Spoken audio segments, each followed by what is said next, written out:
போரியல் வல்லமையிலே ஒரு சிறியளவான ஒரு இனக்குழுமம் மீது செய்த பொழுது நாங்கள் அழிக்கப்பட்டோம்.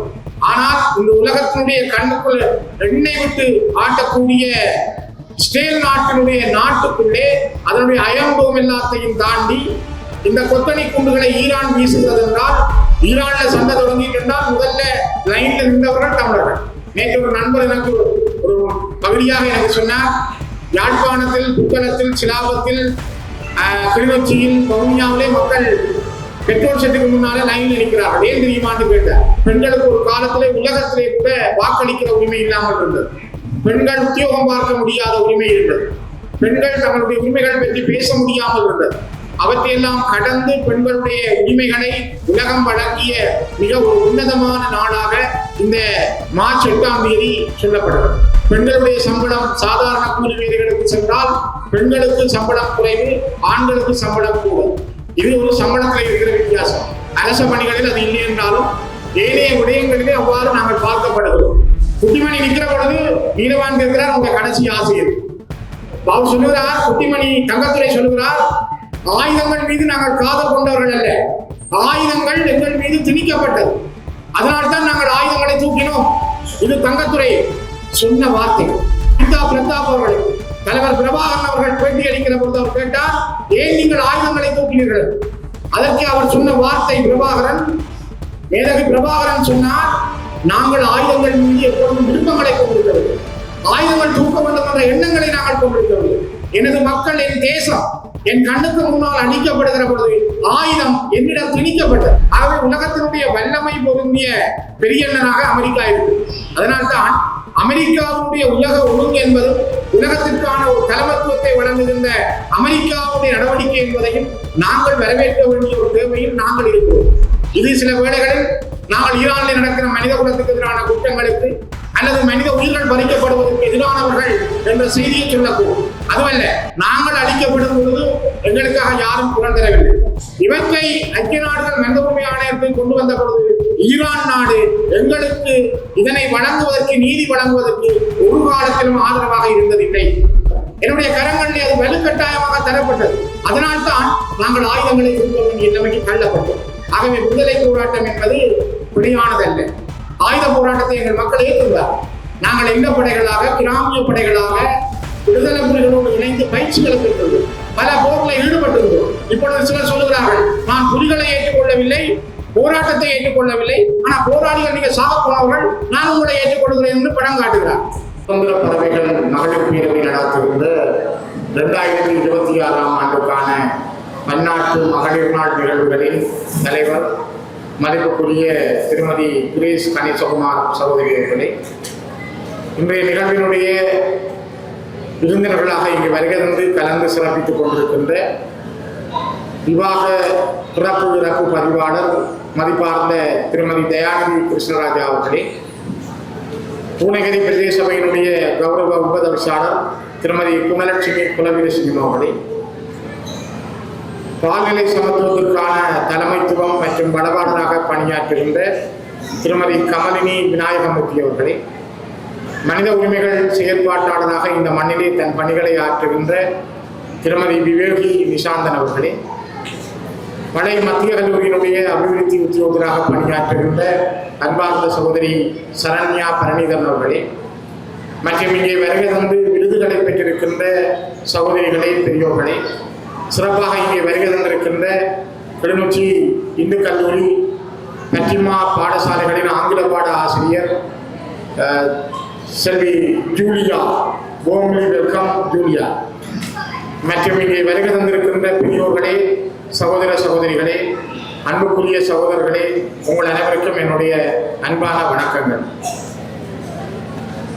ஒரு சடங்காக, சம்பிரதாயமாக இல்லாமல் எங்கள் மண்ணிலே பணியாற்றியவர்களை, பணியிலே இருக்கின்றவர்களை பாராட்டுகின்ற மிக அருமையான பெண்களின் மாதவத்தை எடுத்து எம்புகின்ற மகத்தான இந்த விழாவிலே எனக்கு கிடைத்திருக்கிற இந்த வாய்ப்புக்கு முதலிலே நன்றிகளை தெரிவிக்கின்றேன்.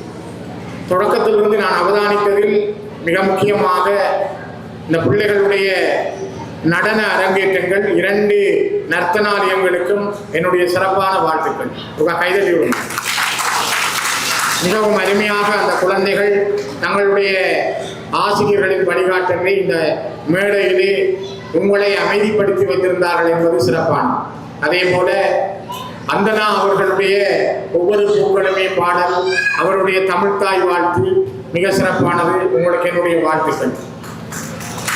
கௌசல்யாக்கா என்னுடைய வயசை தாண்டியும் ஒரு கவிதையை தந்திருந்தார். அதே போல கவியரங்கை தந்த அன்பான ஆசிரியர்கள் உங்கள் எல்லோருக்கும் என்னுடைய சிறப்பான வாழ்த்துக்கள். கௌசல்யாக்காவுக்கும் கவிதை தெரியும் என்று எனக்கு இன்னை தான் தெரியும்.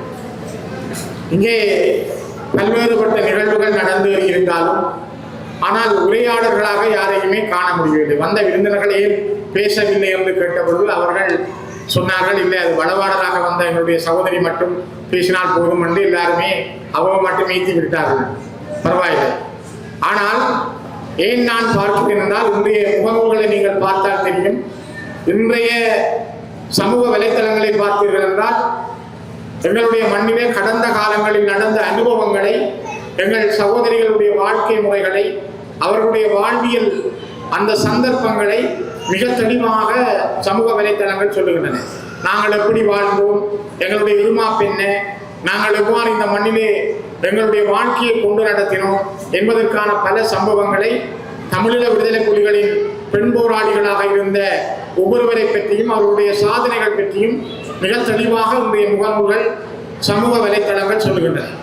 இந்த நாளிலே தான் வருடாந்தம் மாற்றப்படுகிறதாக இருந்தாலும் கூட இவ்வாண்டு மிக சிறப்பாக சுதந்திர பறவைகள் அமைப்பு கிளிநொச்சி மண்ணிலே பேரவை மிக சிறப்பாக இந்த நிகழ்வை ஒழுங்குபடுத்தி இருக்கிறது.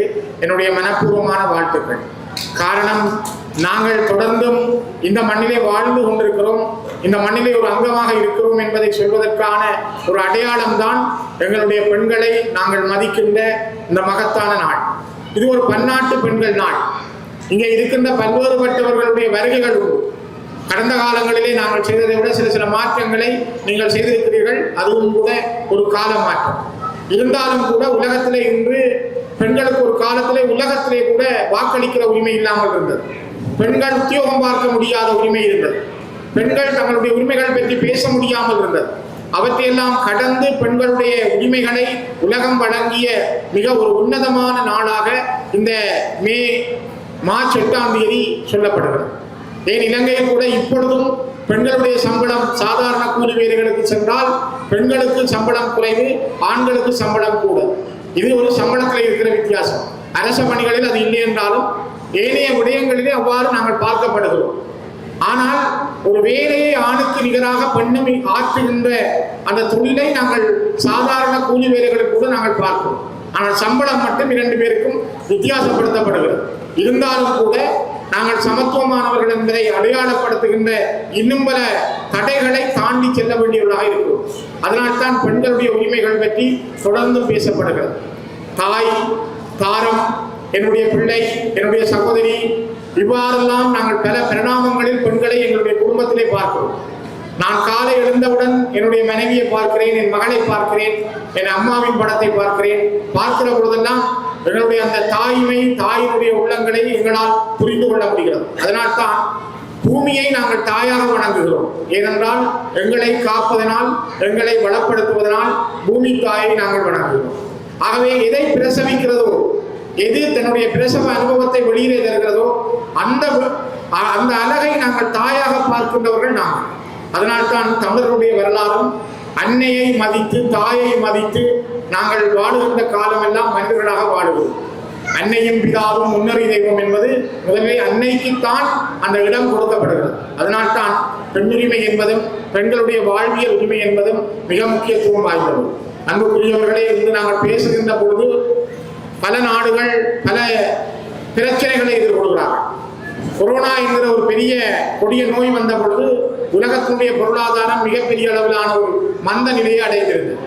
அதனை தாண்டி அடுத்த கட்டத்துக்கு வருகிற பொழுது உக்ரைன் ரஷ்யாவுக்கு இடையிலே ஏற்பட்ட சண்டை இன்றும் உலகத்தில் இருக்கின்ற பொருளாதாரத்திலே பெரிய அளவான மாற்றங்களை தரவில்லை. இப்பொழுதும் அது தொடர் சண்டையாகவே நடைபெற்றுக் கொண்டிருக்கிறது. காசாவிலேயும் ஹமாஸ் இயக்கத்திற்கும் இஸ்ரேல் நாட்டுக்கும் நடந்த யுத்தம் என்பதும் கூட உலகத்தினுடைய பொருளாதாரத்திலே மெல்ல மெல்ல மாற்றங்களை கொடுத்திருந்தது. அண்மையிலே ஈரான் மீதான யுத்தம், அமெரிக்கா இஸ்ரேல் அந்த யுத்தத்தினுடைய பங்காளிகளாக இருந்தாலும் ஈரான் மீதான யுத்தம் என்பதும் இந்த உலகத்தினுடைய பொருளாதாரங்களிலும் ஏன் எங்களுடைய பொருளாதார வல்லமைகளிலும் கூட ஒரு தேக்க நிலையை தந்திருக்கிறது. ஆகவே நாங்கள் எங்களுடைய சின்ன அளவிலே நாங்கள் முன்னேறுகிற பொழுதெல்லாம் உலகத்திலே ஏற்படுகின்ற பொருளாதார நெருக்கடிகள், இங்கே ஏற்படுகின்ற பொருளாதார சூழ்நிலைகள் எங்களை இன்னும் கொஞ்சம் பின்னுக்கு தள்ளுகிறது. ஈரான்ல சண்டை தொடங்கிட்டு இருந்தால் முதல்ல லைன்ல நின்றவர்கள் தமிழர்கள். நேற்று ஒரு நண்பர் எனக்கு ஒரு பகுதியாக எனக்கு சொன்னார், யாழ்ப்பாணத்தில், புத்தளத்தில், சிலாபத்தில், கிளிநொச்சியில், வவுனியாவிலே மக்கள் பெட்ரோல் செட்டுக்கு முன்னாலே லைன்ல நிற்கிறார்கள். ஏன் தெரியுமான்னு கேட்டார். நான் சொன்ன பெட்ரோல் வாங்க நிற்கிறார்கள், இல்லை அவர்கள் தமிழர்கள் நிற்கிறார்கள். ஆகவே எதிலும் முன்னெச்சரிக்கையாக இருக்கின்ற காரணமோ என்னவோ நாங்கள் அதனை எதிர்கொள்வதற்கான ஒரு தயார் நிலையை உடனடியாக தேடுவோம். ஆனால் உலகத்தில் இருக்கின்ற வல்லமைகள் என்பது யாரோ ஒருவருக்குரிய சம்பவங்களை சொல்லிக்கொண்டே இருக்கிறது. யுத்தம் முடிந்த 2009 ஆண்டுகளிலே நான் நினைக்கிறேன், இங்கே பாஸ்கரன் ஊடகவியலாளர் இருக்கிறார், புதுக்குடியிருப்பிலே கூடுதலான பல இடங்கள் இந்த கொத்து கூண்டுகளுடைய வீச்சு என்பதை புகைப்படங்களாகவும் வீடியோக்களாகவும் அந்த நேரத்திலே வெளியிலே கொண்டு வந்ததில் அந்த ஊடகவியலாளர்களை விரும்புவது. காரணம், அந்த நேரத்தில் வெடிக்காத கொத்து குண்டுகள் அங்கே இருந்தன. அங்கு பல தாக்குதல்கள் நடத்தப்பட்டதற்கும் சர்வதேச போர் விதிகளை மீறி தமிழர்கள் மீது இலங்கை அரசு மிக மோசமான போரியல் நடவடிக்கைகளை செய்தது என்பதற்குமான ஆதாரங்கள் இருந்தது. நான் அதனை பாராளுமன்றத்தில் கூட பல தடவைகள் பேசியிருக்கிறேன். அதே கொத்து குண்டுகளை இப்பொழுது ஈரான் இஸ்ரேல் மீது வீசியிருப்பதாக இஸ்ரேலுடைய நாட்டின் ஜனாதிபதி நெத்தன்யாகு அவர்கள் பகிரங்கமாக அறிவித்திருக்கிறார். சர்வதேச போர் விதிகளை தாண்டி, போர் முறைகளை தாண்டி ஈரான் கொத்தணி குண்டுகளை தன்னுடைய நாட்டின் மீது வீசுகிறது. யோசித்து பாருங்கள், சாதாரணமாக அப்பாவிகளாக இருந்த தமிழ் மக்கள் மீது 22 நாடுகள் சேர்ந்து இதே கொத்தணி குண்டுகளை போரியல் வல்லமையிலே ஒரு சிறியளவான ஒரு இனக்குழுமம் மீது செய்த பொழுது நாங்கள் அழிக்கப்பட்டோம். ஆனால் இந்த உலகத்தினுடைய கண்ணுக்குள் எண்ணெய் விட்டு ஆட்டக்கூடிய இஸ்ரேல் நாட்டினுடைய நாட்டுக்குள்ளே அதனுடைய அயம்பம் எல்லாத்தையும் தாண்டி இந்த கொத்தணி குண்டுகளை ஈரான் வீசுகிறது என்றால் எவ்வளவு மோசமான நடவடிக்கைகளை ஒவ்வொரு நாடுகளும் மேற்கொள்கின்றன என்பதற்கு இவை ஒரு சாதாரண உதாரணம்.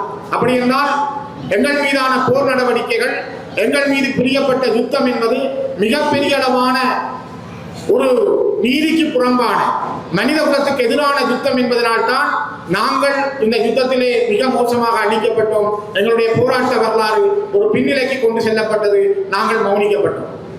ஆனால் இந்த நடைபெறுகின்ற யுத்தத்திலே பலர் பல கருத்துக்களை முன்வைக்கிறார்கள். ஈரான் மீது தாக்குதல் நடத்துவது பிழை, அல்லது ஈரான் இவ்வாறு பாதிக்கப்படுவது பிழை. என்னிடம் ஒரு தனிப்பட்ட கருத்து உண்டு. ஈரானிலும் அண்மையிலே 30,000க்கும் மேற்பட்ட உள்நாட்டு மக்கள் ஈரான் அரசாங்கத்தாலேயே கொல்லப்பட்டார்கள். ஜனநாயகம் வேண்டி போராடிய மக்களை ஈரானிய அரசே கொன்று குவித்தது. பக்கத்திலே உள்ள அரபு நாடுகளை ஈரான் இப்பொழுதும் தாக்கிக் கொண்டே இருக்கிறது. ஒரு உலக ஒழுங்கு என்பதை தீர்மானிப்பதற்கு ஒருவர் வேண்டும். ஒரு வீட்டிலே தந்தை இருப்பார், அவர் முதன்மையானவர், அந்த குடும்பத்தினுடைய ஒழுங்கை அவர் தீர்மானிப்பார். அதே போல அப்பா இல்லை என்றால் அண்ணன் இருப்பார், அவர் தீர்மானிப்பார். ஆகவே உலகத்தினுடைய வல்லமை பொருந்திய பெரியண்ணனாக அமெரிக்கா இருக்கிறது. அதனால்தான் அமெரிக்காவுடைய உலக ஒழுங்கு என்பதும் உலகத்திற்கான ஒரு தலைமத்துவத்தை வழங்குகின்ற அமெரிக்காவுடைய நடவடிக்கை என்பதையும் நாங்கள் வரவேற்க வேண்டிய ஒரு தேவையில் நாங்கள் இருக்கிறோம். இது சில வேளைகளில் நாங்கள் ஈரானில் நடக்கிற மனித குலத்துக்கு எதிரான குற்றங்களுக்கு அல்லது மனித உயிர்கள் பறிக்கப்படுவதற்கு எதிரானவர்கள் என்ற செய்தியை சொல்லக்கூடும். அதுவல்ல, நாங்கள் அழிக்கப்படும் பொழுது எங்களுக்காக யாரும் குரல் தரவில்லை. இந்த மண்ணிலே நாங்கள் கொன்றொழிக்கப்பட்டு 2009 ஆண்டிலே இருந்து இன்று வரை ஐக்கிய நாடுகள் மனித உரிமைகள் ஆணையத்திலே தமிழர்களுக்கு நடந்தது இனப்படுகொலை, மனித குலத்துக்கு எதிரான குற்றங்கள், போர் வெறி தன்மைகள் இந்த மண்ணிலே மேற்கொள்ளப்பட்டது. 4 லட்சம் மக்கள் இருக்கிற பொழுது 70,000 பேருக்கு உணவனுப்பி படுகொலை செய்யப்பட்டார்கள். குழந்தைகள் வரிசையிலே நிற்க விடப்பட்டு கொலை செய்யப்பட்டார்கள். பெண்கள் மானபங்கப்படுத்தப்பட்டு வன்புணர்வு செய்யப்பட்டு படுகொலை செய்யப்பட்டார்கள். சரணடைந்த போராளிகள் அழைத்து செல்லப்பட்டு கண்கள் கட்டப்பட்ட நிலையிலே கொலை செய்யப்பட்டார்கள். இவ்வளவும் இந்த மண்ணிலே நடந்தும் இவற்றை ஐக்கிய நாடுகள் மனித உரிமை ஆணையத்தில் கொண்டு வந்த பொழுது ஈரான் நாடு எங்களுக்கு இதனை வழங்குவதற்கு, நீதி வழங்குவதற்கு ஒரு காலத்திலும் ஆதரவாக இருந்ததில்லை. ஈரான் நாடு அதனை எதிர்த்தது. இங்கே எத்தனையோ அம்மாக்களை நான் பார்க்கிறேன். தங்களுடைய பிள்ளைகளை இழந்த அம்மாக்கள், பிள்ளைகளை ஒப்படைத்த அம்மாக்கள், குடும்பமாக பிள்ளைகளை ஒப்படைத்தவர்கள், எங்கள் பிள்ளைகளை தாருங்கள் என்று இங்கே போராட்டம் நடத்துகிறார்கள். கிட்டத்தட்ட 8 ஆண்டுகள் அவருடைய போராட்டங்கள் நடைபெற்றுக் கொண்டிருக்கிறது. இந்த 8 ஆண்டுகள் நடைபெறுகிற இந்த போராட்டத்திலே கிட்டத்தட்ட 240 தாய்மார்களை, தந்தையர்களை நாங்கள் இழந்திருக்கிறோம். இவ்வாறான வலிந்து காணாமல் ஆக்கப்பட்டவர்கள் இருக்கக்கூடியதாக ஈரான் நாடு எல்லா காலமும் இலங்கை அரசுக்காக எங்களுக்கு எதிராகவே தன்னுடைய கருத்துக்களை முன்வைத்தது, போராடி இருந்தது. எங்களுக்கு சார்பாக ஒரு காலத்திலும் ஒரு கருத்தை கூட ஈரான் வைத்ததே இல்லை. ஆனால் அதற்காக ஈரான் மீது படையெடுக்க வேண்டும் என்றோ அல்ல ஈரானிய மக்கள் கொல்லப்பட வேண்டும் என்றோ நான் சொல்லவில்லை. ஆனால் உலகத்துக்கு ஒரு ஒழுங்கு இருக்கிறது. எல்லாரிடமும் அணுகுண்டுகள் இருக்கும் என்றால் எல்லாருமே சண்டை பிரசண்டனாக மாறுவார்களாக இருந்தால் உலகம் தாங்கா. உலகத்தை யாரும் சரிப்படுத்த முடியாது, யாரும் உலகத்தை வழிநடத்த முடியாது. அதனால்தான் நான் என்னுடைய கருத்து, ஒரு அமெரிக்காவுடைய வல்லமை என்பதும் உலகத்தை தலைமை தாங்குகின்ற ஒரு பெரியண்ணனாக அமெரிக்கா இருக்க வேண்டும் என்பது காலத்தின் கடமை, யாரும் தவிர்க்கப்பட முடியாது. சிலபட அதில் எதிர்கருத்துக்கள் இருக்கலாம், யாருடைய கருத்துக்களை நான் நிராகரிக்கவில்லை, என்னுடைய கருத்து. காரணம், எங்களுக்கு நடந்த இனப்படுகொலை என்பதை, எங்களுக்கு நடந்தது மனித குலத்துக்கு எதிரான குற்றங்கள் என்பதை, எங்களுக்கு நடந்தது நீதிக்கு புறம்பான குற்றங்கள் என்பதை ஐக்கிய நாடுகள் மனித உரிமைகள் ஆணையத்திலே ஒரு ஆவணமாக தயாரித்து அதனை கொண்டு வந்து நிறைவேற்றுவதில் அமெரிக்கா எங்களுக்கு பெரிய பங்கை ஆற்றியது. முதல் அமெரிக்காவின் ஆதரவோடு தான் ஐக்கிய நாடுகள் மனித உரிமைகள் ஆணையத்திலே எங்களுக்கான பிரேரணை நிறைவேற்றப்பட்டது. அமெரிக்கா இல்லாவிட்டால் அந்த பிரேரணை நிறைவேற்றிருக்க முடியாது. மனித குலம் காப்பாற்றப்பட வேண்டும் என்றால், மனித குலத்துக்கு எதிரான குற்றங்கள் நிரூபிக்கப்பட வேண்டும் என்றால், எங்களுக்கு நீதி கிடைக்க வேண்டும் என்றால், அமெரிக்காவினுடைய இன்றைய போர் முறைகளுக்கு எதிராக நாங்கள் பேச வேண்டிய தேவை இல்லை என்பது என்னுடைய கருத்து. சில வேளை பிள்ளையா இருக்கலாம், கருத்தாளர்களை நான் யாரையும் நிராகரிக்கவில்லை, என்னுடைய கருத்து. ஆகவேதான் இன்றைய காலகட்டம் என்பது இது முஸ்லிம் சகோதரர்களுக்கு எதிரானதும் அல்ல. காரணம், இந்த மண்ணிலே முஸ்லிம் சகோதரருடைய ஜனாசா இடிக்கப்படுகிற பொழுது, அவர்கள் பாதிக்கப்படுகிற பொழுது குரல் கொடுத்தவர்கள் நாங்கள் அவர்களுக்காக தெருவாக வீட்டு போராட்டத்திலும் அதனை முன்வைத்து போராடியவர். அவை நாங்கள் எங்களுடைய சகோதரர்கள் மீது எதிரெண்ணம் கொண்டவர்கள் அல்ல. ஆனால் ஒரு யுத்தத்தால் யாரும் பாதிக்கப்படக்கூடாது என்ற எண்ணத்தை கொண்டிருக்கிறோம். இருந்தாலும் உலகத்திலே எல்லாருமே மிகவும் மோசமான அழிவு ஆயுதங்களை வைத்திருந்தால் உலகம் தாங்காது. அதனை கட்டுப்படுத்த வேண்டிய, ஒழுங்குக்கு கொண்டு வர வேண்டிய ஒரு பொறுப்பு இருக்கிறது. நான் நினைக்கிறேன், அந்த தலைமைத்துவத்தையும் பொறுப்பையும் அமெரிக்கா எடுத்திருப்பதும் காலத்தின் தேவை. யாரும் அதனை நாங்கள் தவிர்த்துவிட முடியாது. கால ஓட்டத்தில் அமெரிக்காவின் தலைமைத்துவம் என்பதையும், அமெரிக்காவில் வருகிற அதிபர்களுடைய தலைமைத்துவம் என்பதையும் நாங்கள் யாரும் நிராகரித்தும் போக முடியாது. இதுதான் உலகத்தினுடைய ஒழுங்கும் கூட. நாங்கள் விரும்பியோ விரும்பாமலோ அந்த வெள்ளமைக்குள், அந்த வரையறைக்குள்ளால் தான் நாங்கள் நகர வேண்டும். நீங்கள் ஒன்றை புரிந்து கொள்ளுங்கள், காசாவிலே யுத்தம் நடக்கிற பொழுது இஸ்ரேலுக்கு ஆதரவாக இந்தியா நிற்கிறது. இது ஒரு யதார்த்தமான வெளிப்படையான. காசாவிலே ஹமாஸ் போராளிகள் யுத்தம் தொடங்கினார்கள், அவர்கள் தான் யுத்தத்தை தொடங்கினார்கள். ஹமாஸ் போராளிகளும் அந்த மக்களும் அழிக்கப்படுகிற பொழுது இஸ்ரேல் நாட்டுக்காக இந்தியா ஆதரவாக இருக்கும். ஆனால் பாலஸ்தீனத்தின் விடுதலைக்கு இந்தியா பூரண ஆதரவு. 2 கொள்கைகளை இந்தியா கடைபிடிக்கிறது. இது ஒரு சர்வதேச அரசியலில் இருப்பவர்கள் தந்திரோபாயம். ஒன்று, பாலஸ்தீனம் என்ற நாடு விடுதலை பெற வேண்டும் என்றால் முதல் 40களிலே இந்திரா காந்தி ஆதரித்தவர், இந்தியா அதனை ஆதரிக்கும். ஆனால் அதே நேரம் காசாவில் இருக்கிற 10 லட்சம் மக்கள் பாதிக்கப்படுகிற பொழுது இஸ்ரேல் பக்கம் தான் இந்தியா இருக்கு. பல ஐரோப்பிய நாடுகள் அந்த தாக்குதலை நடத்திய இஸ்ரேல் பக்கம் தான் இருக்கிறார்கள். சிங்கப்பூர் இன்று உலகத்திலே யுத்தத்தை விரும்பாத, பொருளாதாரத்தை மட்டும் நம்பி இருக்கின்ற, பக்கம் சாராத ஒரு நாடாக இருப்பதால் உலகத்திலே உயர்ந்த வல்லரசாக, பொருளாதார வல்லரசாக தன்னை அடையாளப்படுத்தியிருக்கு. சுவிட்சர்லாந்து இன்னைக்கு உலகத்திலே ஒரு சமஷ்டி நாடு. போஸ்னியா, சுவிட்சர்லாந்து, பெல்ஜியம் இவை உலகத்திலே திறமான சமஷ்டிகளுக்கு, ஒரு நல்ல மேலோங்கிய சமஷ்டிகளுக்கு சொல்லப்படுகின்ற நாடுகள். ஆனால் இந்த சுவிட்சர்லாந்து யுத்தத்தை ஏற்காத ஒரு நாடு, யுத்தத்தை சந்திக்காத ஒரு நாடு. இந்த நாடுகள் அமைதியாக வாழ்வதற்கு அவர்கள் விரும்புகிறார்கள். நோர்வே ஒரு பேச்சுவார்த்தையோடு பேசுகின்ற சமாதான முகத்தை கொண்ட ஒரு நாடு. உலகத்தில் இந்த வகைகள் உண்டு.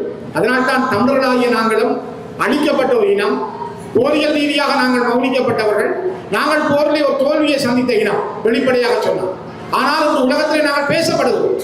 ஏன் பேசப்படுகிறோம் என்றால், நாங்கள் டயஸ்போராவாக ஒவ்வொரு புலம்பெயர் நாடுகளில் இருக்கிற தமிழ் அமைப்புகளுடைய வல்லமையோடு மீண்டும் இந்த பூமி பந்திலே நாங்கள் நிமிர்ந்து நிற்கிறோம்.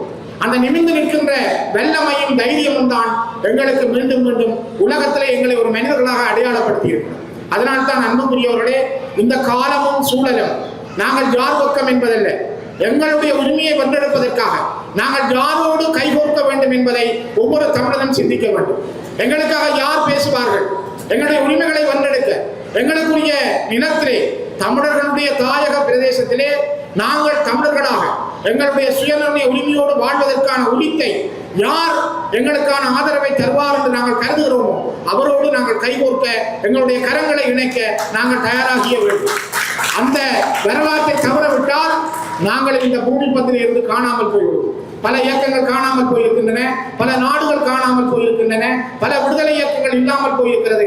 ஆனால் தமிழன் பூமி பந்திலே ஈழத்தமிழன் வாழ்ந்து கொண்டிருக்கிறான் என்றால் அவனுடைய அந்த தந்திரமும் வல்லமையும் அவனிடத்தில் இருக்கின்ற பலமும் தான் காரணம். இங்கே நான் விருதுகள் வழங்குகிற பொழுது கூட அறிவித்தார்கள், ஒரு சகோதரி சின்ன வயசிலேயே போராட்டத்திலே இணைந்து கொண்டார். இங்கே போராளிகளாக இருந்தவர்களை சொன்னார்கள், அவர்கள் என்னென்ன போர் பங்களிப்புகளை செய்தார்கள். இன்று இந்த உயர் விருதை பெற்ற சகோதரி சோபா பல சண்டை களங்களை கண்டவர், இயேசுக்கு சண்டை களங்களில் இருந்தவர். அவருடைய வாய் பேச முடியாமல் வந்தது இந்த தேசத்துக்காக. அவர் முழுமையான தங்கையாக தன்னுடைய ஒரு அம்மா அப்பாவின் விருப்பத்துக்குரிய குழந்தையாக இந்த மண்ணிலே பிறந்து வளர்ந்து வாழ்ந்த காலத்தில் போரிலே அவர் ஈடுபட்டார். தேசத்தின் விடுதலைக்காக தன்னை இணைத்தார்.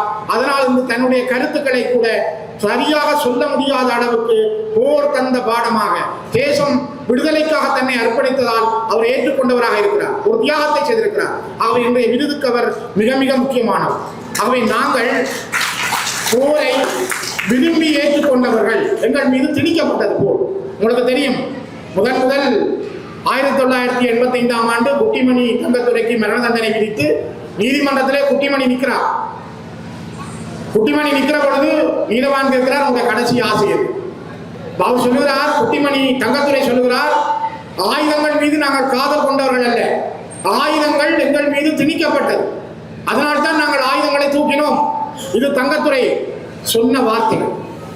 1985ஆம் ஆண்டு ஒரு சஞ்சிகை அனிதா பிரதாப் அவர்களை தலைவர் பிரபாகரன் அவர்கள் பேட்டி அளிக்கிற பொழுது அவர் கேட்டார், ஏன் நீங்கள் ஆயுதங்களை தூக்கினீர்கள்? அதற்கு அவர் சொன்ன வார்த்தை, மேதகு பிரபாகரன் சொன்னார், நாங்கள் ஆயுதங்கள் மீது எப்பொழுதும் விருப்பங்களை கொண்டிருக்கவில்லை, ஆயுதங்கள் தூக்க வேண்டும் என்ற எண்ணங்களை நாங்கள் கொண்டிருக்கவில்லை. எனது மக்கள், என் தேசம் என் கண்ணுக்கு முன்னால் அடிக்கப்படுகிற பொழுது ஆயுதம் என்னிடம் திணிக்கப்பட்டது, என்னுடைய கரங்களில் அது வலுக்கட்டாயமாக தரப்பட்டது. அதனால்தான் நாங்கள் ஆயுதங்களை தூக்க வேண்டிய நிலைமைக்கு தள்ளப்பட்டோம். ஆகவே விடுதலை போராட்டம் என்பது பிழையானதல்ல. ஆயுத போராட்டத்தை எங்கள் மக்கள் ஏற்றுந்தார். நாங்கள் எந்த படைகளாக, கிராமிய படைகளாக விடுதலை புலிகளோடு இணைந்து பயிற்சிகளை பெற்றிருந்தோம், பல போர்களை ஈடுபட்டிருந்தோம். இப்பொழுது சிலர் சொல்லுகிறார்கள், நான் புலிகளை ஏற்றுக்கொள்ளவில்லை, போராட்டத்தை ஏற்றுக்கொள்ளவில்லை, ஆனால் போராளிகள் நீங்கள் சாக போனவர்கள், நான் உங்களை ஏற்றுக்கொள்கிறேன் என்று படம் காட்டுகிறார். நாங்கள் போராளிகளாக இருந்தோம் இந்த மண்ணிலே, நாங்கள் போராட்டத்தை ஏற்றுக்கொண்டிருந்தோம், நாங்கள் புலிகளாக இருந்தோம், நாங்கள் மக்கள் தான் விடுதலை புலிகள், புலிகள் தான் மக்களாக இந்த மண்ணிலே வாழ்ந்தோம். ஆகவே நாங்கள் தான் இந்த போராட்டத்தை நடத்தியவர்கள். அந்த உரிமை எங்களுக்குரியது. நாங்கள் இந்த போராட்டத்திற்கு தவறி செல்ல முடியாது. அது ஸ்ரீதரனோ இங்கிருக்கின்ற யாருமே. நாங்கள் ஆயுத போராட்டத்தை ஏற்றுக்கொண்டவர். ஆயுத போராட்டத்தினூடாக எங்களுடைய இலக்கை அடைய முடியும் என்ற அதிகமான நம்பிக்கையை நாங்கள் கொண்டிருந்தோம். அது 2009 மௌனிக்கப்பட்ட பிற்பாடும் நாங்கள் அந்த ஆயுத போராட்ட வளங்களை தள்ளி வைத்துவிட்டு அரசியல் ரீதியாக அந்த பயணத்தை செய்கிறோம். எப்படி ஒரு அயர்லாந்து போராட்டத்திலே சிம்பைன் இயக்கம் தன்னுடைய ஆயுத போராட்டத்தை விட்டு தான் அரசியல் ரீதியாக உலகத்திலே வென்றது, அதே போலதான் நாங்களும் இந்த மண்ணிலே எங்களுடைய அரசியல் பயணம் ராஜேந்திர பயணம் என்பதிலும் நாங்கள் எங்களுடைய கரங்களை பலப்படுத்தி அந்த பயணத்தை செய்கிறோம். ஆகவே இது ஒரு தேச விடுதலைக்கான பயணம், இது ஒரு கொள்கை சார்ந்த பயணம், என்னுடைய இனத்தினுடைய இருப்புக்கான பயணம். நாங்கள் இன்று மக்களுக்காக போராடிய விடுதலை புலிகள் போராளிகள் ஒவ்வொருவரையும் நாங்கள் மதிக்கிறோம். இறந்து போன மாவீரர்களை நாங்கள் நினைக்கிறோம் என்றால் இந்த இனம் வாழ்ந்து கொண்டிருக்கிறது என்பதற்கான காரணம். ஆகவேதான் இந்த காலமும் சூழலும் சரியான நியாயமான போராட்டத்தையும் போராட்டத்தினுடைய வலுக்களையும் ஆயுதவழி போராட்டத்தையும் ஏற்றுக்கொண்டு இந்த மண்ணிலே வாழ்ந்தவர்கள் நாங்கள் என்ற அடிப்படையில் அதனை இப்பொழுதும் வெளிப்படையாக ஏற்றுக்கொண்டவர்கள் என்று சொல்லுகின்ற ஒரு இனம் என்ற அடிப்படையில் எங்களுக்கு இருக்கின்ற உரிமைகளை, எங்களுக்கு இருக்கின்ற போராட்ட வல்லமைகளை, எங்களுக்கு இருக்கின்ற போராட்ட வழிகளை நாங்கள் யாரும் நிராகரிக்கவில்லை. ஆனால் இவ்வளவும் இருந்து குண்டு செய்யக்கூடியவர்கள் இருக்கிறார்கள், துப்பாக்கி தூக்கக்கூடியவர்கள் இருக்கிறார்கள், இங்கே படை நடத்தக்கூடியவர்கள் இருக்கிறார்கள். இவ்வளவும் இருந்தும் கூட 16 வருஷங்கள் நாங்கள் குண்டு வெடிக்க வைக்கவில்லை, துப்பாக்கிகளை தூக்கவில்லை. நாங்கள் இப்பொழுதும் சமாதானத்தை விரும்புகிறோம், அறவழியில் போராட விரும்புகிறோம், அரசியல் ரீதியாக போராட விரும்புகிறோம் செய்கிறோம் என்பதை சர்வதேச சமூகத்துக்கு இப்பொழுதும் நாங்கள் சொல்லுவோம். நாங்கள் அதில் தெளிவாக இருக்கிறோம் என்பதை சொல்லுவோம். ஆகவே எங்களுடைய நியாயமான தர்மம் சார்ந்த அறம் சார்ந்த இந்த போராட்டம் இன்னும் வரும் காலங்களில் ஒரு நியாயத்தின் பக்கம் தர்மத்தின் பக்கம் எங்களுக்கான விடுதலையை பெற்றுத்தரும் அந்த நம்பிக்கையோடு இந்த நன்னாள் உங்களை கௌரவிப்பது மிக மிக மகத்துவமானது, புனிதமானது. அந்த புனிதமான நாளிலே உங்களோடு சேர்ந்து எங்களுடைய பயணங்களும் வெற்றி பெற ஒவ்வொரு அம்மாக்களும், ஒவ்வொரு சகோதரிகளும், ஒவ்வொரு பிள்ளைகளும் நீங்கள் ஆற்றிய ஒவ்வொரு பணிகளையும் இந்த இடத்திலே மனதிலே நினைத்து நாங்கள் தொடர்ந்து எங்களுடைய விடுதலை பயணத்தில் உரத்தோடும் பலத்தோடும் தைரியத்தோடும் நம்பிக்கையோடும் பயணிக்க வேண்டும் என்று கேட்டு இந்த வாய்ப்புக்கு நன்றி கூறி விடைபெறுகிறேன். மிக்க நன்றி.